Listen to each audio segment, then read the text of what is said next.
कहते हैं, किसी परिवार की ताकत, उसकी समृद्धि के बारे में यदि आप पता करना चाहते हैं तो जाकर देखिए कि उस परिवार में बुजुर्गों का सम्मान कितना होता है। और हमारे फौजी परिवार के बुजुर्ग होते हैं हमारे अपने एक्स सर्विसमैन।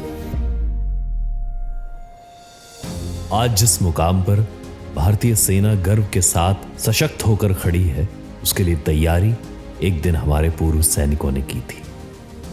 जिन सफलताओं पर भारतीय सेना फख्र करती है, उनका श्रेय भी हमारे वेटरन्स को ही जाता है। उनके लिए हमारे पूर्वजों ने अपना खून और पसीना बहाया था। उन्होंने अपनी जवानी देश के नाम कर दी और इसलिए अब हमारा यह फर्ज बनता है कि हम उनकी वृद्धावस्था में उनका सहारा बन सके। पूरे वेस्टर्न कमांड में 41 वेटरन सहायता केंद्रों के जरिए हमने ये सुनिश्चित किया है कि हमारे वेटरन्स और उनके परिवारों की पेंशन, रोजगार और पुनर्वास से जुड़ी हुई सभी मुश्किलों का हल किया जा सके। 79 ECHS पॉली क्लिनिक्स के जरिए पश्चिमी कमान का यह प्रयास रहता है कि हमारे सभी पूर्व सैनिक, उनके परिवार स्वस्थ और प्रसन्न रहें। और इसके लिए गुजरे साल में 5 करोड़ रुपए से भी ज्यादा और इस वर्ष लगभग 2.5 करोड़ रुपए की लागत से कमांड के सभी पॉलीक्लिनिक्स को और भी बेहतर बनाया जा रहा है। ESM कैंटीन्स के माध्यम से आपकी रोजमर्रा की जरूरतों का ख्याल रखना भी हम अपना कर्तव्य समझते हैं।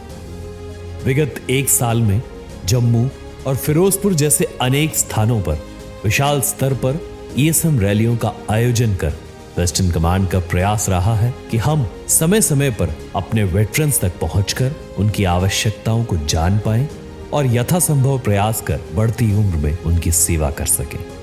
1965 की ऐतिहासिक विजय के 60 साल पूर्ण होने के अवसर पर भी युद्ध में सहभागी सेवानिवृत्त सैनिकों के शौर्य को भी वेस्टर्न कमांड द्वारा सम्मानित किया गया।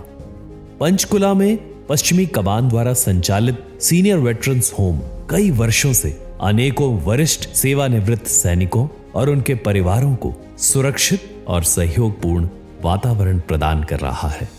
पैराप्लेजिक रिहैबिलिटेशन सेंटर मोहाली में रीढ़ की हड्डी में लगी चोटों से प्रभावित सैनिकों और उनके परिवारों को मानसिक, शारीरिक और आर्थिक रूप से दोबारा सशक्त बनाने का बीड़ा भी पश्चिमी कमान ने अपने कंधों पर उठाया है, ताकि वे जीवन को नए आत्मविश्वास के साथ फिर से जी सकें। और इन सभी प्रयासों के साथ साथ केंद्र सरकार की पहल प्रोजेक्ट नमन को भी कार्यान्वित कर कमांड ने उसे आगे बढ़ाया है।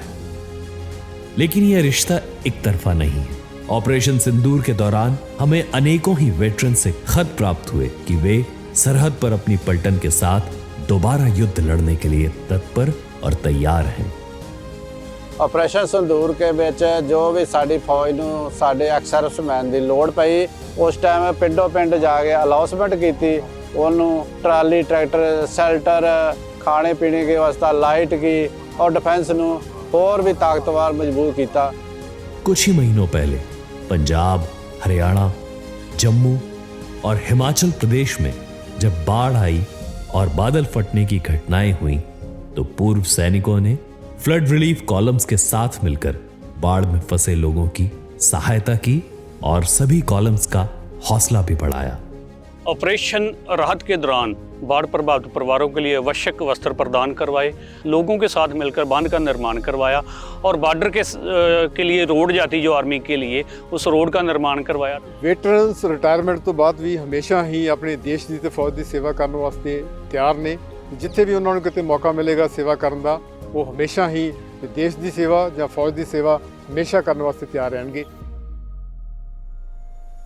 आज हर पूर्व सैनिक को एक युवा अग्निवीर का, एक यंग ऑफिसर का और पश्चिमी कमान के आर्मी कमांडर महोदय का यही संदेश है कि आप सभी ने मिलकर देश का गौरवशाली इतिहास गढ़ा है।